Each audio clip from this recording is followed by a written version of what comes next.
ఇప్పుడు సెకండ్ ఈ అమ్మాయి తరుడు ఇంకో అమ్మాయి అట్లా ఎంతమందిని అలాగా నాకున్నాయే తనకు ఉన్నాయి కదా, మన అలాంటప్పుడు ఎలా పెళ్లి చేసుకుంటాడు? అదే నాకు షాక్ అన్నమాట. ఒకటో పెళ్లి కాదు, మామూలుగా ఒకటే పెళ్లి చూసా వర్షిని, మరి రెండో పెళ్లి ఎవరు? ఫస్ట్ వైపు వచ్చింది రాధిక. నిజం రాదని ఫస్ట్ ఒక అమ్మాయిని చేసుకున్నారు. ఆయనకి కాయ ఉన్న పువ్వు ఉందా? మీరే అడగాలి, అదే అడుగుతున్నా. అదే ఇప్పుడు పెళ్లి తర్వాత ఏం చేసుకుంటారు మరి వాళ్ళు? పువ్వు ఉంది అంటున్నారు. నిజమే చూసా. ఒకసారి అగోరి ఎక్కడికి వచ్చాడంటే తనకి పువ్వే ఉంది, కాయ లేదు. ఫోన్లే మా ఆడ జాతి అనుకున్నా. కానీ ఇప్పుడు వర్షిని అని అమ్మాయికి మెడలో తాళి కడుతుంటే మైండ్ బ్లోయింగ్. నాకు మతి లేదు ఇంకా.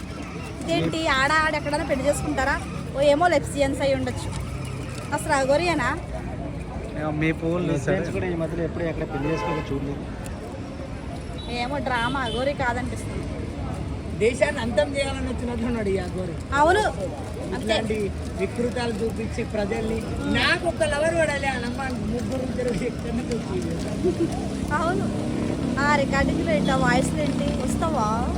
ఎక్కడున్నావు? వర్షిని అగోరి అంట. ఆ వర్షిని ఎలా చేసుకోబుద్ధి అయింది? ఎంతమంది ఉండగా అగోరి అని ఇచ్చాడా? చదువుకుంది, బీటెక్ చేసింది. అమ్మో, అంత చదివిన దానికి ఏమి వచ్చింది? మరి వేరే అబ్బాయిని చేసుకోవచ్చు. అగోరి తాళి కట్టేశాడా? ఇన్స్టాగ్రామ్ ఓపెన్ చేస్తుంటే పాటలో పెళ్లి.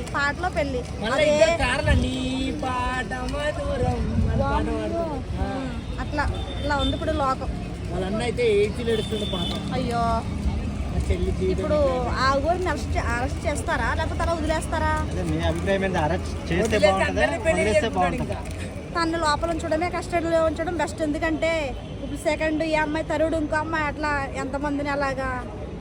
వాళ్ళ అమ్మాయి అయితే ఏడుస్తుంది, నా కూతుర్ని ఏదో వశీకరణం చేశాడు, తనంతటి తను వెళ్ళలేదు అని అంటుంది.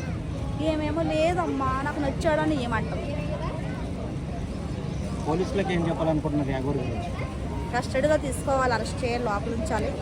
ఎందుకంటే తనే చెప్పాలి, ఇట్లా చేయకూడదు, ఏ అమ్మాయిని మోసం చేయకూడదు. అసలు నువ్వు లోగోనే పెట్టినావు, మళ్ళీ పెట్టొద్దు అసలు నువ్వు బయట.